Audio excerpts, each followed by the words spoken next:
Maaf ya, lagi ini tadi ada trouble dikit. Oke, kita mulai ya. Ketemu pada sesi 2 ya. Sesi 2 mata kuliah PBAK. Izin share screen ya.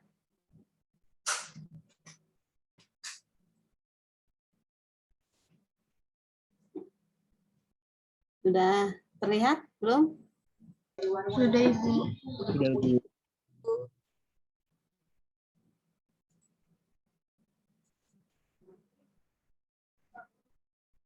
Ya, pada sesi 2 ini kita akan bahas terkait dengan kebijakan pemerintah dalam pencegahan dan pemberantasan korupsi atau PPK ya. Kenapa pemerintah perlu menetapkan upaya-upaya dalam pencegahan dan pemberantasan korupsi? Kenapa? Karena banyak yang melatar belakangi semuanya, termasuk juga banyaknya kasus korupsi yang terjadi khususnya di negara kita ya, di Indonesia. Makanya pemerintah perlu menetapkan berbagai macam strategi ya, kebijakan bagaimana upaya-upaya yang dapat dilakukan agar korupsi di Indonesia itu bisa diberantas dan dicegah sedini mungkin. Upaya tersebut dimulai sejak awal ya, sejak tahun 2009 kalau nggak salah ya, sampai sekarang. Itu berarti dari ada jangka pendek, jangka menengah, dan sampai sekarang masih sampai tahun 2000, jangka panjang 2025. Apa sih definisi dari kebijakan itu sendiri? Nah, kita tahu bijak itu adalah menggunakan akal sehat. Orang yang bijak adalah orang yang selalu menggunakan akal sehat dalam segala macam perkataan dan perbuatannya. Berbeda dengan bijaksana, ya, sedikit perbedaannya. Bijaksana yaitu menggunakan budinya, akal budinya, ya. Arif dan dia pandai serta berhati-hati dan teliti, dia lebih cermat, namanya bijaksana. Kalau bijak dia hanya terkait dengan akal sehat, tapi kalau bijaksana lebih terkait dengan akal budi, jadi lebih kompleks sifatnya bijaksana. Orang bijaksana biasanya dia bijak. Tapi kalau orang bijak belum tentu dia bijaksana. Ya. Karena apa? Karena dia kadangkala kurang arif ya dalam menggunakan akal sehatnya. Kalau itu arif dan bijaksana disebutnya kan biasanya. Jadi kalau kebijakan itu terkait dengan kepandaian, kemahiran, kemampuan. Ini ada serangkaian konsep dan harapan yang menjadi garis besar dan rencana dalam pelaksanaan suatu pekerjaan terkait dengan bagaimana dia bertindak. Biasanya kaitannya dengan pemerintahan atau organisasi kebijakan itu, kaitannya dengan aturan. Ya. Kenapa? Karena biasanya berkaitan dengan pemerintahan atau suatu kelompok organisasi. Nah, sebagai dasar atau ini landasan panduan untuk mencapai tujuan maupun sasaran yang sudah direncanakan sebelumnya. Ya. Itu disebut dengan kebijakan. Kalau kita lebih kenal dengan namanya, kalau kebijakan itu lebih dikenal dengan ini ya, peraturan kebijakan, peraturan. Karena apa? Karena berupa konsep, ya. Nah, konsep dengan adanya aturan itu kan adanya suatu harapan. Ya. Kita bisa melaksanakan rencana kegiatan sehingga apa? Sehingga apa yang kita cita-citakan, apa kita rencanakan sesuai dengan haluan atau sesuai dengan tujuan. Itu disebut dengan kebijakan.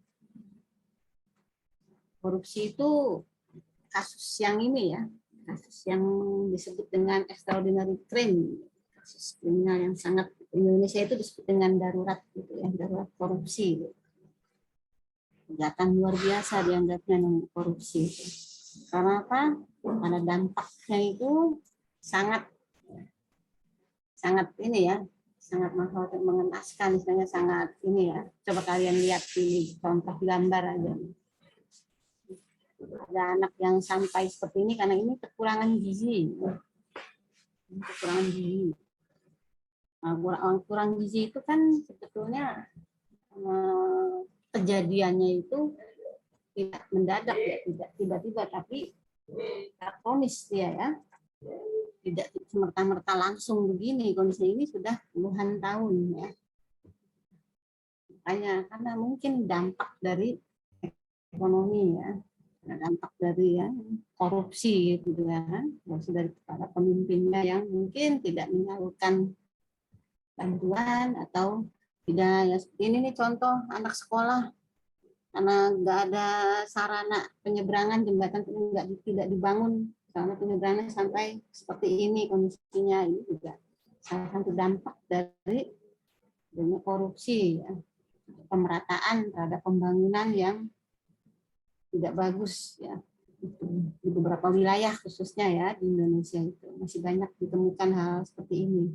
Itu juga rumah kumuh banyak ya seperti ini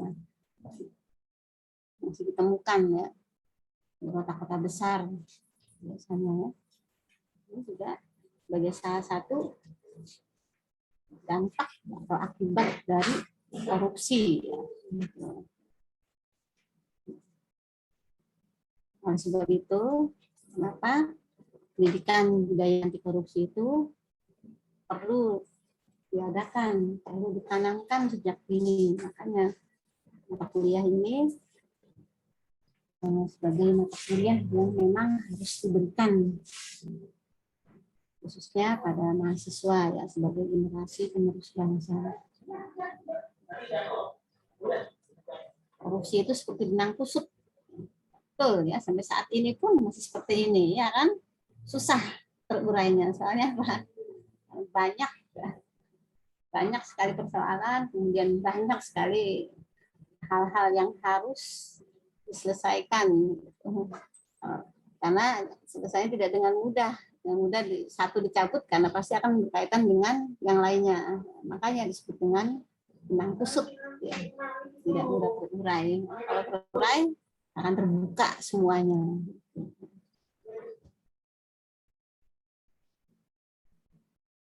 Apa sih peran pemerintah dalam pemberantasan korupsi? Nah, ini sejak tahun 2006 ya. 2006 itu dasarnya adalah dari ini adanya konvensi dari PBB itu terkait dengan anti korupsi ya. Yang ada akhirnya Indonesia menyusun yaitu Undang-Undang Nomor 7 tahun 2006 tentang pengesahan UNCA, itu Konferensi Perserikatan Bangsa-Bangsa Anti Korupsi, dan koordinasi dengan berbagai macam ini ya para pemangku kepentingan, baik akademik, kemudian pemerintahan, dunia usaha dan juga organisasi masyarakat ya, dan berdiskusi dan membahas bagaimana strategi dan aksi strategi nasional pemberantasan korupsi yang bisa dilakukan di Indonesia ya. Nah, tahun 2011 itu dilakukan penyusunan aksi-aksi apa yang bisa dilakukan. Kemudian adanya penerbitan dari instruksi presiden ya, tentang aksi pencegahan dan pemberantasan korupsi dan penajaman dari strategi nasional tentang pemberantasan pencegahan korupsi ya. Dan tahun 2012 melakukan penyusunan aksi penerapan di tahun 2013 dengan adanya koordinasi dan diseminasi dengan berbagai macam kelembagaan itu ya, kementerian, lembaga maupun Pemda di seluruh Indonesia. Sebelum kita apa saja ya strategi nasional itu, strategi nasional dari pemberantasan pencegahan korupsi itu, kita harus pahami apa definisi pokok dari strategi nasional pencegahan korupsi. Strategi nasional pencegahan korupsi merupakan arah kebijakan nasional yang memuat fokus dan sasaran dari pencegahan korupsi. Sehingga arah kebijakan tersebut dapat digunakan oleh para kementerian, ya, kementerian, lembaga maupun pemerintah daerah dan berbagai kepentingan lainnya ya, untuk bisa melaksanakan pencegahan korupsi di Indonesia. Dengan aksi pencegahan korupsi, ya, penjabaran dari fokus dan sasaran. Biasanya dalam bentuk program dan kegiatan apa saja yang bisa dilakukan untuk melaksanakan pencegahan korupsi, aksi pencegahan korupsi tersebut. Ya. Nah, strategi nasionalnya apa saja? Nah, saya bilang tadi kan 2006 tadi pengesahan itu ya, konferensi itu anti korupsi di dunia, kemudian berdasarkan peraturan presiden tahun 2012 akhirnya terbentuk strategi nasional PPK secara jangka panjang dan jangka menengah 2012 sampai 2014, 2012 sampai 2025 itu jangka panjangnya. Kemudian yang terbaru itu strategi nasional berdasarkan peraturan presiden nomor 54 tahun 2018 itu strategi nasional pencegahan korupsi yang terfokus, terukur dan mempunyai dampak yang baik sesuai dengan harapan. Nah, pada tingkat internasional apa saja itu strategi pemerintahnya? Oke, kita lihat ya. Pada tingkat internasional pemerintah itu sudah aktif tuh dari tahun 2006 ya, sudah aktif. Dan adanya ini apa? Ikut meratifikasi yang adanya kebijakan dari PBB ya, dengan upaya perlawanan korupsi. Turunnya tadi kita sebutkan tadi tahun 2006 Undang-Undang Nomor 7 tentang pengesahan Konvensi Perserikatan Bangsa-Bangsa Anti Korupsi. Nah, sebagai konsekuensi dari adanya ratifikasi tersebut, kemudian ditetapkan peraturan presiden nomor 55 tentang strategi nasional. Strategi nasional dari PPK secara jangka panjang dan jangka menengah. Disebut dengan Stranas PPK. Nah, ini kerangkanya ya. Visi dari strategi nasional PPK itu. Bentar.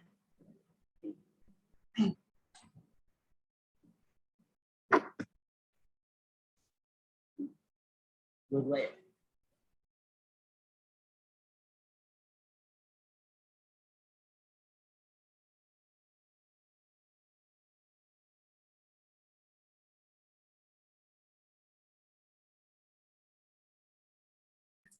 Ada. Ini ya. Sedangkan untuk jangka menengah itu visinya adalah terwujudnya tata kepemimpinan yang bersih dari korupsi dengan pencegahan dan penindakan sistem nilai budaya yang berintegritas. Itu visi dari strategi nasional pencegahan dan pemberantasan korupsi yang telah ditetapkan pemerintah pada 2012 kemarin ya. Apa saja misinya pada jangka menengah ini? Yang pertama adalah pencegahan dan penindakan korupsi yang terpadu secara nasional, kan KPK, ya. Kemudian mengkonsolidasi sistem mekanisme nasional, adanya reformasi peraturan perundangan, ya.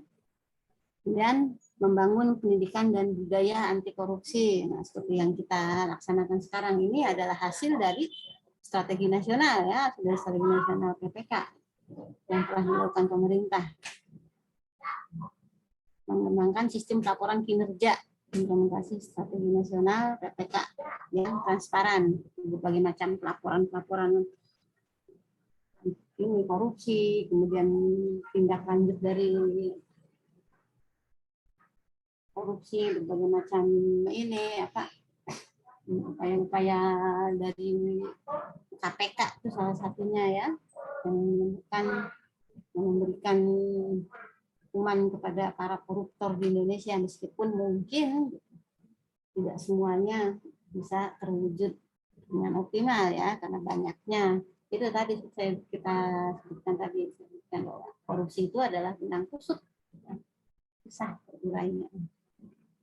Paling hanya beberapa bagian saja yang bisa diuraikan, tapi untuk yang lainnya, apalagi sudah ini ya, benangnya sudah besar ya, akan sangat sulit sekali karena berkaitan satu dengan yang lainnya. Tapi ya setidaknya pemerintah sudah berupaya ya membentuk berbagai macam upaya yang dilakukan dalam PPK tersebut. Ya, salah satunya itu adanya mata kuliah ini PBAK, kemudian khususnya kerjasama dengan ICW segala macam, itu adalah salah satu keberhasilan dari Stratenas ya. Bagaimana aksi dari itunya ya, dari pencegahan pemberantasan korupsi. Pencegahan korupsi itu dari kementerian dan lembaga, selain itu juga dari Pemda ya. Kementerian lembaga itu ya berupa ini ya, berbagai macam semua kementerian yang ada, semua kementerian dan lembaga yang ada di Indonesia harus mengikuti semua aturan yang ditetapkan oleh pemerintah. Khususnya itu yang terkait dengan upaya-upaya kemungkinan timbulnya korupsi. Penas juga sama, itu seperti apa kegiatan-kegiatannya, itu seperti pengadaan barang, jasa, itu ya. Salah satu contoh ini ya, salah satu contoh yang paling banyak, paling rawan bisa menimbulkan korupsi. Kemudian berbagai macam program dari pemerintah untuk masyarakat itu harus digunakan secara transparan. Kan biasanya di setiap kementerian atau lembaga itu kan pasti ada, khususnya yang dibiayai oleh pemerintah. Di tingkat Pemda juga sama ya. Nah, kalau Pemda itu diawasi oleh Kemendagri. Ini semua Pemda yang ada di wilayah Indonesia ya, juga harus mengikuti aksi dari pemberantasan korupsi. Semuanya melibatkan peran serta masyarakat. Karena apa? Masyarakat adalah sebagai salah satu pengawas berjalannya kegiatan, program maupun hal lain yang dilakukan oleh ini ya, kementerian, lembaga maupun Pemda, oleh pemerintah setempat. Masyarakat harus ikut mengawasi, harus ikut melihat dan bisa berani untuk melaporkan apabila kemungkinan juga ada penyalahgunaan dari program tersebut. Makanya kenapa perlu keterlibatan peran serta masyarakat. Bagaimana kerangka pikirnya? Pokoknya semua yang terkait dengan strategi dan aksi itu melibatkan adanya partisipasi masyarakat. Strategi pencegahan dan penegakan hukum ya, hukum harus sesuai, ya hukum harus sesuai. Meskipun sangat seperti kita tahu kita juga tidak begitu paham dengan hukumnya ya, dengan hukum terkait dengan korupsinya ya. Mereka yang lebih pahamnya lebih jago, yang jelas penegakan hukum itu harus sesuai dengan ketentuan, ya, harus sesuai dengan apa yang ditetapkan. Masuk juga ini artinya penyelamatan hasil tipikor, ya, penyelamatan aset.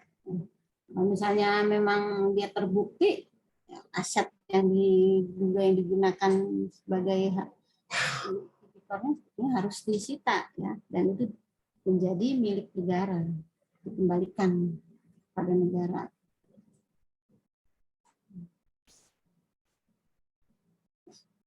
Nah, ini yang untuk instruksi presiden, ya, apa saja aksi pencegahan dan pemberantasan korupsi yang dilakukan pada tahun 2014, ya, sebagai jangka menengah ini, ya. Ini salah satunya adalah ini pelaksanaan pendidikan anti korupsi kepada seluruh mahasiswa kesehatan. Dan siapa yang bertanggung jawab? Bertanggung jawab adalah Kementerian Kesehatan. Siapa saja instansi yang terkait? Terkait adalah yang jelas Kementerian Pendidikan dan Kebudayaan waktu itu tahun 2014, ya, dan juga KPK, Komisi Pemberantasan Korupsi. Apa kriteria keberhasilannya? Nah, adanya kurikulum, penetapan kurikulum PBAK pada semua pendidikan, ya, semua mahasiswa kesehatan di Indonesia, ya. Kemudian, ya,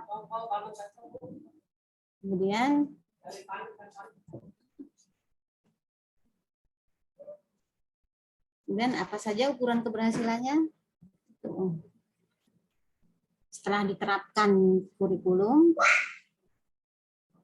kemudian kurikulum tersebut bisa dilaksanakan, ya. Nah, ini salah satunya, ya. Salah satunya kita sedang menjalaninya ini adalah bentuk dari pelaksanaan penetapan kurikulum, ya. Kurikulum PPAK. Salah satunya adalah mata kuliah ini bisa diberikan oleh seluruh mahasiswa kesehatan yang ada di bawah Kementerian Kesehatan khususnya, ya. Semua mahasiswa wajib mengikuti mata kuliah ini karena sebagai salah satu aksi pencegahan dan pemberantasan korupsi yang telah ditetapkan oleh pemerintah di Indonesia, ya.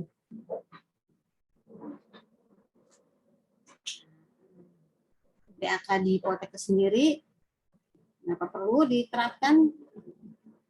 Nah, tadi sudah kita sebutkan, itu adalah extraordinary crime, kasus kejahatan yang dianggap luar biasa, memerlukan upaya yang kuat untuk memberantasnya. Tidak mudah. Melalui apa? Artinya pemberantasannya bisa melalui penindakan dan juga melalui pencegahan. Jadi tindak kemudian dicegah, jangan sampai terjadi lagi, atau betul-betul dicegah. Jadi belum terjadi sudah dicegah duluan.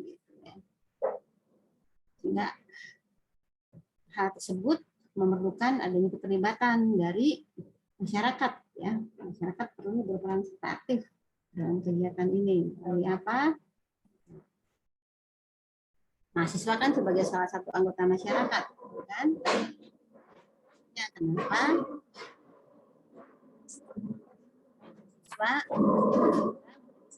Sasaran, ya, pencegahan korupsi tersebut. Kenapa? Mahasiswa juga sebagai agent of change atau agen pembawa ini, ya, pembawa perubahan, sebagai motor penggerak di masyarakat dalam upaya gerakan anti korupsi. Kalian masih muda, masih panjang, ya, masih panjang, generasi penerus masih panjang, makanya disebut dengan agen perubahan. Yang bisa sebagai motor penggerak supaya apa? Supaya korupsi itu bisa diberantas dan dicegah. Kita memerlukan peran aktif dari mahasiswa. Peran aktif mahasiswa tersebut bisa diwujudkan dengan optimal apabila mahasiswa dibekali dengan berbagai macam pengetahuan, ya. Pengetahuan yang cukup, yang baik tentang korupsi dan upaya-upaya pemberantasannya. Mahasiswa harus paham, harus bisa menerapkan nilai-nilai anti korupsi yang jalankan dalam kehidupan sehari-hari. Ya. Kenapa PBAK itu penting dan khususnya kita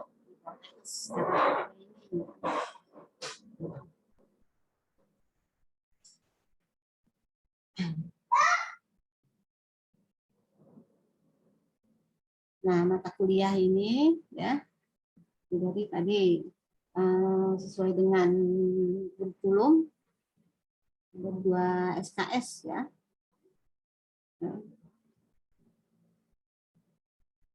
Mata kuliah khusus PBAK-nya dan juga mata kuliah lainnya ya. Pokoknya yang terkait dengan peran mahasiswa dalam pencegahan pemberantasan korupsi itu selain bisa ikut dalam mata kuliah PBAK ini, terkait dengan anti korupsi bisa dilakukan, bisa disisipkan di mata kuliah yang lain ya, mata kuliah umum mungkin ya ada, atau juga di kegiatan-kegiatan mahasiswa seperti di HMJ itu kan, kegiatan anti korupsi.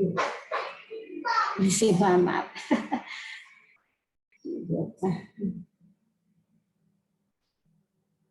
Nah, tujuan dari PBAK tersebut bisa membangun karakter anti korupsi ya. Dengan kita kenal ya, kalian kan kenal dulu nih ya, dikasih PPAK kenal dulu, pengetahuan tentang ini anti korupsi, kalian kenal, kalian paham, kalian bisa melakukan ini upaya-upaya pencegahan, misalnya masuk organisasi kecil misalnya itu HMJ, termasuk misalnya organisasi lain di luar ya. Nah, dengan kalian kenal dan kalian paham tentang korupsi, kalian akan upaya pencegahan, gitu. Betul kan? Ya. Jangan korupsi, karena apa? Korupsi itu dampaknya luar biasa. Selain juga itu ya dosa, ya, juga dampaknya sangat banyak, ya sangat luar biasa sekali. Dengan kalian melakukan pencegahan sendiri, pada akhirnya lebih luas lagi kalian bisa sebagai motor penggerak dan sebagai agen pembawa perubahan untuk memberitahu kepada orang lain, orang di sekitar kita, setidaknya gitu, orang yang dekat dengan kita untuk bisa melakukan upaya-upaya pencegahan. Kalau kalian punya dikasih rezeki, dikasih amanah, kalian jadi pemimpin, katanya, kalian sudah menerapkan hal-hal ini sejak dini, insya Allah rezeki kalau insya Allah kalau kalian ada rezekinya, dikasih amanah jadi pemimpin pun kalian tidak akan melakukan upaya-upaya korupsi ya. Itu tujuan akhir ya, tujuan akhir dari kenapa PBAK itu perlu menjadi strategi nasional, menjadi kebijakan dari pemerintah dalam upaya pemberantasan pencegahan korupsi di Indonesia ya.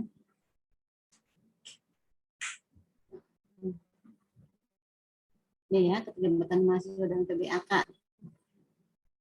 Tadi disebutkan bahwa mahasiswa itu kan pasti terlibat di lingkungan kampus, lingkungan masyarakat, paling dekat ada lingkungan keluarga, ya. Kemudian meningkat, kalian sudah misalnya terjun ke lapangan, kalian sudah bekerja, maka otomatis lingkungannya juga akan semakin besar ya. Perlu keterlibatan kalian dalam gerakan anti korupsi. Sebab itu, kenapa mata kuliah ini sebagai mata kuliah kurikulum yang memang harus ada dan wajib diikuti oleh mahasiswa.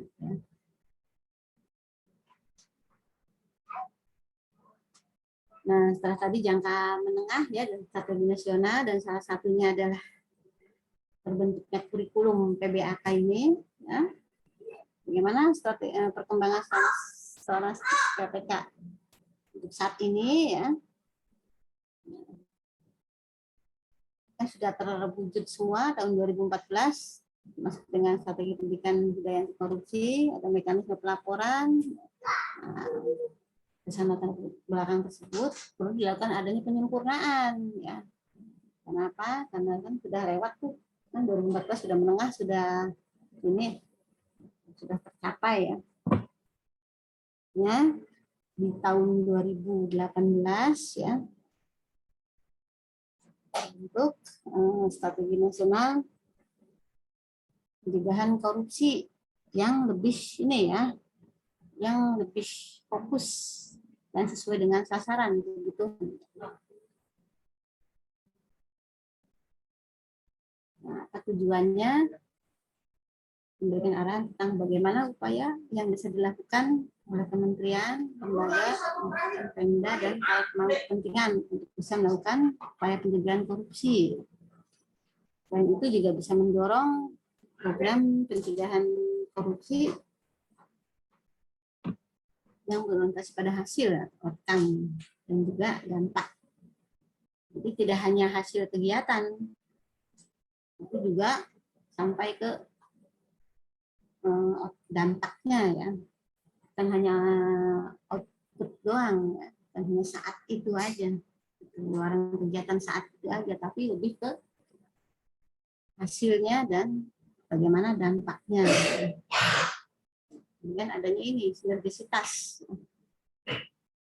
jadi adanya kekuatan yang kuat, ya, dari pemerintah pusat, Pemda, maupun berbagai macam pemangku kepentingan. Nah, apa saja strategi pencegahan korupsi? Nah, ini, ya, kalian bisa lihat panjang ceritanya, ya. Kalau misalnya itu lebih berfokus ke ini, 3 fokus utama dia. Terkait dengan perizinan, tata niaga, ya, jual beli, kemudian keuangan, ya, keuangan negara, dan juga reformasi birokrasi, penegakan hukum. Ada 11 aksi.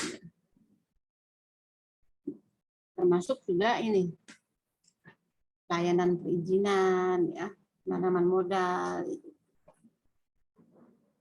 kemudian juga ini tata kelola kepatuhan khususnya di kehutanan, ya, di perkebunan. Secara detailnya ada di strategi nasional. Panjang banget ininya, ya. Saya nggak mungkin jelaskan satu persatu. Ada ininya apa? Ada slide-slide yang sangat panjang detail, nanti saya kasih ininya aja, ya. Ini secara singkatnya aja. Secara singkatnya strategi nasional pencegahan korupsi secara umum, ya, di Indonesia untuk saat ini. Dia berlaku tahun 2018 ini sampai sekarang. Ada manajemen anti suap, ya. Kemudian termasuk juga kalau keuangan itu kaitannya dengan ini berbasis elektronik, ya. Karena apa? Sekarang seperti contohnya pengadaan barang atau jasa, ya, dia harus melakukan ini, ya, lelang elektronik, tidak secara langsung, dan harus menggunakan lelang.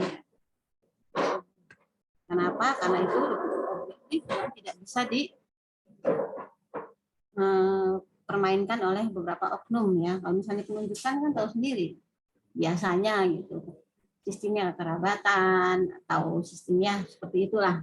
Kalau berbasis elektronik semuanya terbuka, ya, untuk umum, semua para pemangku yang berkaitan dengan pengadaan barang jasa bisa melihat, mengecek, bisa mengetahui, sehingga si pemenang tender pun atau si pemenang barang jasa pun sesuai dengan kriteria yang telah ditetapkan. Meskipun mungkin pada kenyataannya masih ada gitu beberapa hal yang memang sulit. Itulah, korupsi itu sulit, kusut, hanya harus diuraikan sedikit Ini sedikit dan perlu waktu yang sangat lama untuk bisa terurai. Kalian juga pahamlah kondisinya. Yang jelas kita berusaha supaya apa? Supaya Indonesia paling sedikit, paling enggak, kemudian korupsinya bisa berkurang sedikit demi sedikit, ya.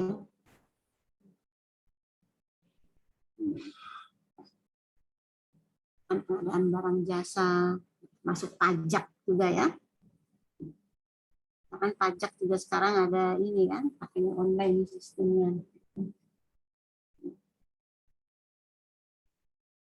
Adanya zona integritas. Tuh, kalau untuk yang fokus ketiga itu, contohnya zona integritas ya. Integritas itu salah satunya di Poltekkes Jakarta 3 ini kan, sedang menjalankan BBM. Itu salah satu dari bentuk zona integritas ya. Karena merupakan ini suatu gambaran bahwa di Poltekkes Jakarta 3 memang wilayah yang bersih.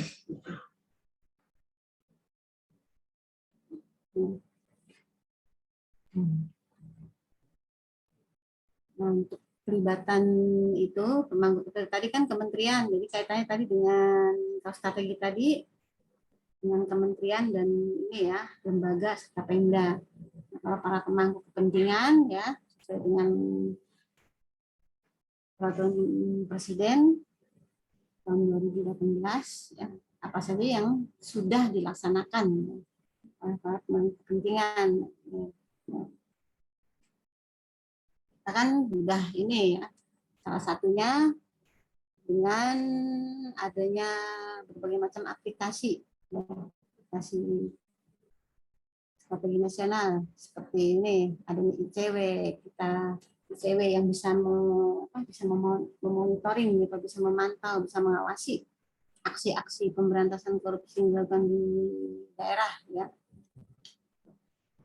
Kemudian ada juga ini USAID ya, cegah USAID untuk kaitannya dengan gizi ya, dan masalah kesehatan pada anak, program-program kesehatan yang dilakukan oleh anak yang dengan sasaran anak-anak balita ya, biasanya saya itu dia juga bisa ikut mengawasi ya, ikut memonitoring ya.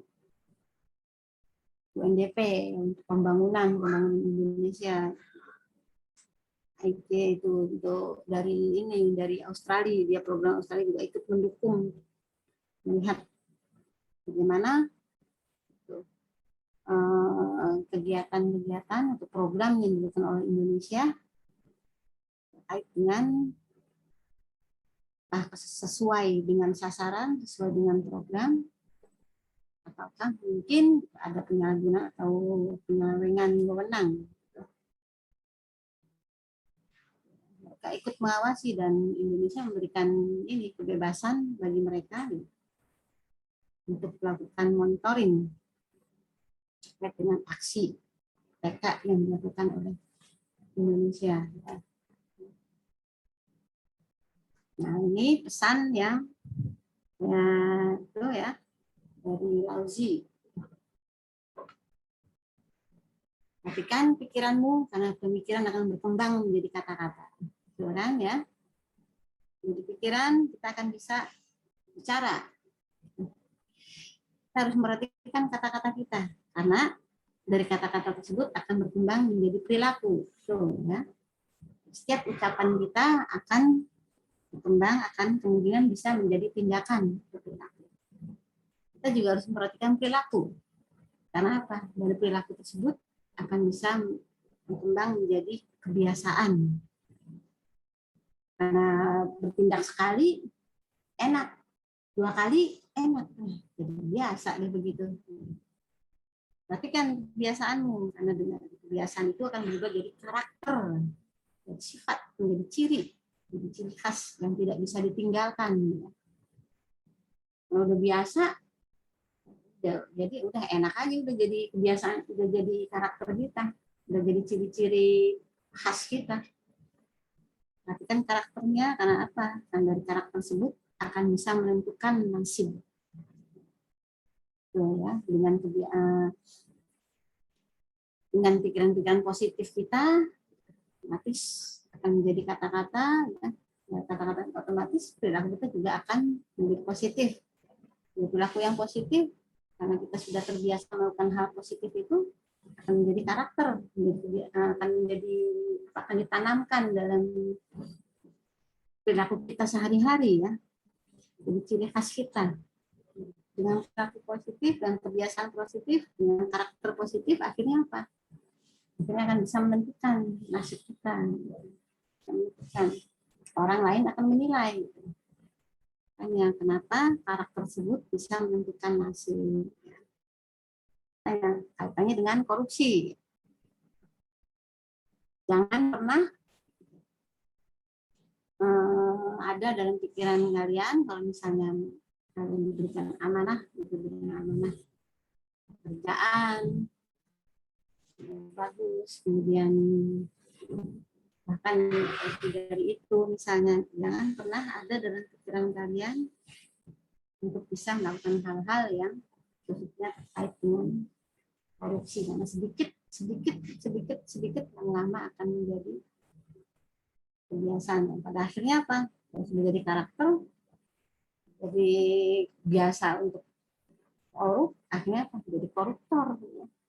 Kalau misalnya ya Allah, jangan sampai.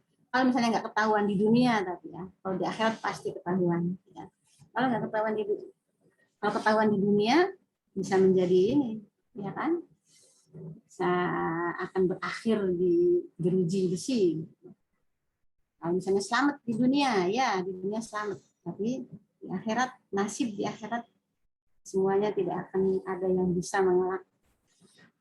Sekecil apapun, ya, sebesar biji zarah, sebesar biji sawi, akan ada balasannya, ya akan ada perhitungannya di akhirat nanti ya. Mudah-mudahan dari pesan-pesan ini akan bisa menimbulkan main positif ya, yang bisa tertanam dalam pikiran kalian.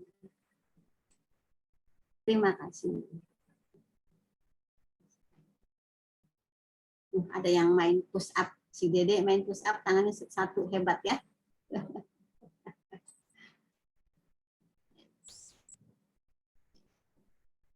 Ya, tadi strategi nasional terkait dengan kebijakan itu ya.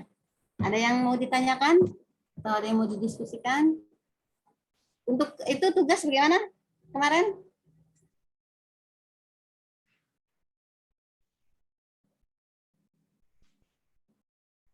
Untuk itu yang nyari kasus itu? Interupsi Ibu udah semua Bu, udah mengerjakan semua. Sudah? Iya sudah Bu, hari ini akan dikumpulkan. Oh gitu ya, sudah.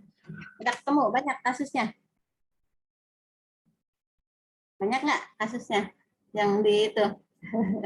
Banyak? Banyak Bu. Nah, banyak yang enggak itu. Karena apa ya, itulah, mudah-mudahan ya, jangan sampai ya kalau kalian dikasih amanah jadi pemimpin, jadi itu jangan ya sampai ya apa, biar rezekinya juga lebih berkah ya untuk keluarga. Ada yang mau ditanyakan atau mau didiskusikan?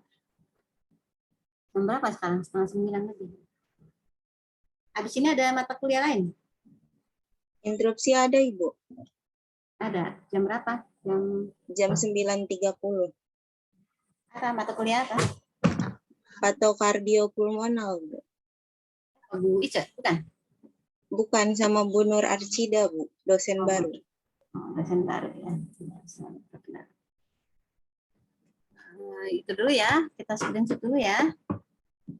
Daftar hadirnya belum ya? Belum di itu ya, belum bisa. Iya belum. Screenshot dulu ya. Slide 1.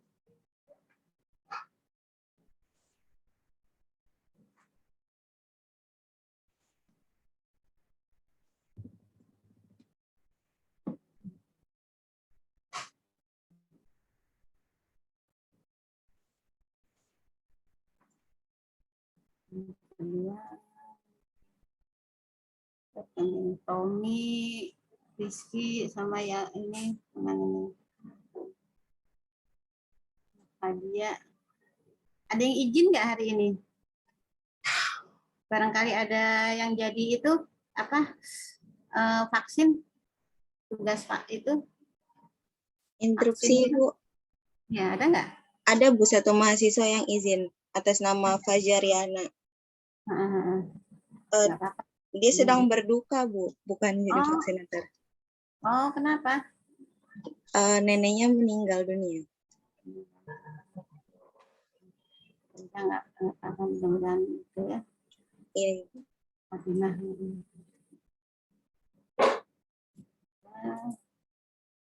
Nanti saya minta absensinya ya. iya, baik, Bu. Nanti akan saya kirimkan. Kalau nggak ada yang mau ditanyakan, mungkin cukup sekian sesi kita kali ini ya. Nanti saya share untuk materinya. Saya mohon maaf kalau nggak ada kesalahan, ada kekurangan ya. Izin pamit, billahi taufiq wal hidayah. Wassalamualaikum warahmatullahi wabarakatuh. Waalaikumsalam warahmatullahi Assalamualaikum warahmatullahi wabarakatuh. wabarakatuh. Terima kasih, Bu. Terima kasih, Bu. Ya. Iya, Ibu.